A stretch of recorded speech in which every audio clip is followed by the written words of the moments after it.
Ayan, napakaganda talagang mag-toss dito mga lodi. Walang lambat-lambat. Ayan yung view. Ayan. Ayan na, umuulan na mga lodi. Pakawalan na natin sila para sigurado. Ayan.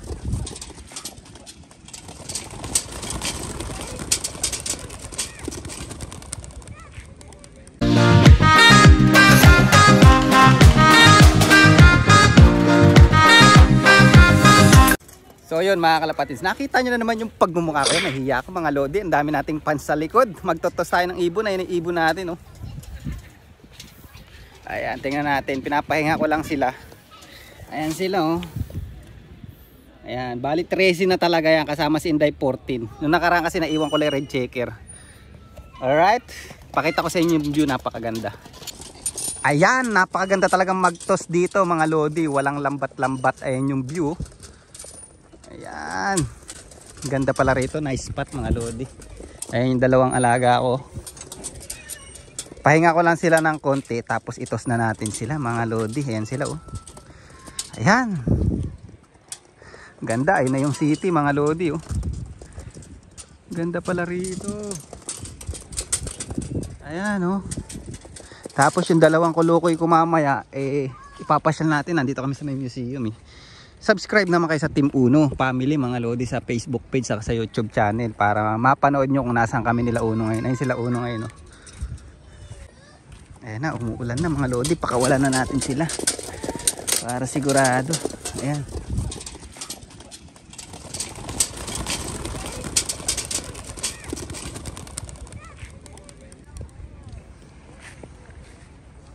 Ayan sila, umuulan na.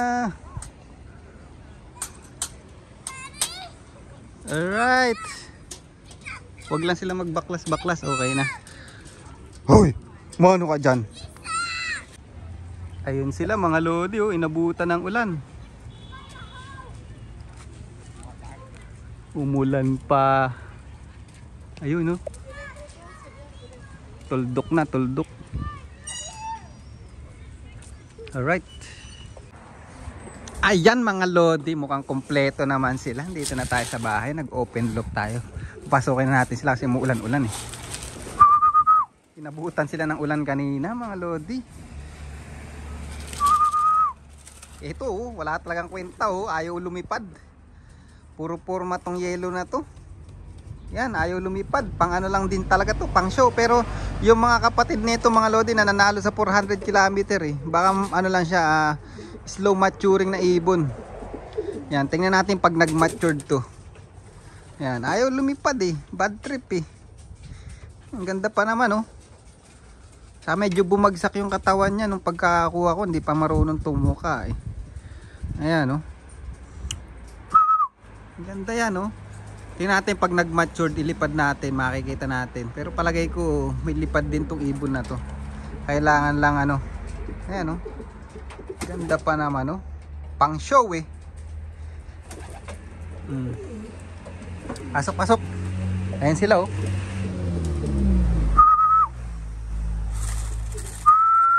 Ayan, oh. Ayan, oh. Ayan, oh. Kompleto naman, mga lodi. Ayan, oh. Ito, nagmo-mold pa nga itong blue checker. Kaya ayoko masyadong puwersahin sa pagtotos, eh. Pangit, eh, baka pumangit yung balahibo, oh. Iba nagmo-molt mga second class. Ayan mga lodi, kumpleto pati yung graphics natin kumpleto. Di pa tayo nagkakayod mga lodi, ano? Yan, okay lang kasi wala naman tayong race. So pagka walang race, hindi ako masyado nagkakayod. Basta dry yung ano, okay yan. Basta dry yung ano nila, yan, oh. Dry yung droppings, okay yan. Pero pag basa, napapasukan ng ulan, pangit yan. Magkakasakit ang ibon dyan mga lodi. Pero pag dry, okay lang yan. Yan, mas lalo pa nga lumalakas yung immune system nila pagka ganyan medyo madumi mga lodi. Pag na may maduming madumi, basta wag basa, wag lang nababasa. Ayan. Yan sila, ay, no? Yung first toss na itong ano, red checker na yun, hindi natin nasama no nakaraan, eh. Nakabalik. Yan, mga kompleto naman sila. 1, 2, 3, 4, 5, 6, 7, 8, 9,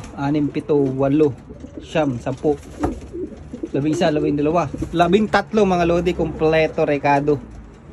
Alright, ayos. So next time medyo luko lagi muna ipupukol para masanay na masanay. Tapos saka natin na ilalayo. Hayaan ko muna magsipag-molt ng maayos tong iba, lalo tong blue checker o yan ang nagmo-molt mga lodi. Ayoko masyadong istorbuhin kasi masakit ang katawan niyan pag ganyan, at baka pumangit yung tubo ng Mahalaga bumabalik sila mga lodi.